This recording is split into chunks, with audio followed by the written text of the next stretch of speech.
স্লিভসটা হচ্ছে all over chikankari work থাকবে। So এইটা থাকছে আমাদের ড্রেসের সুন্দর একটা স্লিভস। এটা হচ্ছে সুন্দর একটা স্লিভস, খুবই বিউটিফুল একটা স্লিভস পাচ্ছি।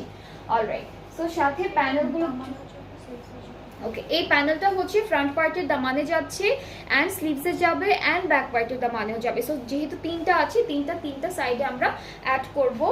এটা হচ্ছে ফ্রন্ট পার্টের দামানে। আর কোথায়? আচ্ছা, এটা হচ্ছে ফ্রন্ট আর ব্যাক পার্টের দামানে দিতে পারবেন। এইটা স্লিভসে। ওকে, সো এইটা হচ্ছে স্লিভসে। আর সাথে হলো প্যান্টটাও দেখাই। প্যান্টটা হচ্ছে ক্যামব্রিক কটনের মধ্যে ইয়েলো কালারের উপর থাকবে প্যান্ট অ্যান্ড দুপাট্টাটা খুব সুন্দর। প্রত্যেকটা ড্রেসের সাথে ওরা খুব সুন্দর লাইট কালারের দুপাট্টা দিয়েছে। সো এইটা হলো এই ড্রেসের দুপাট্টা। যাদের ভালো লাগছে ড্রেসটি ইনবক্স করলেই অর্ডারটা কনফার্ম হচ্ছে। আজকে একটা নিউ ব্র্যান্ড দেখাচ্ছি আপনাদেরকে, যেটা হচ্ছে আনা সাবরার। খুবই সুন্দর একটা ব্র্যান্ডের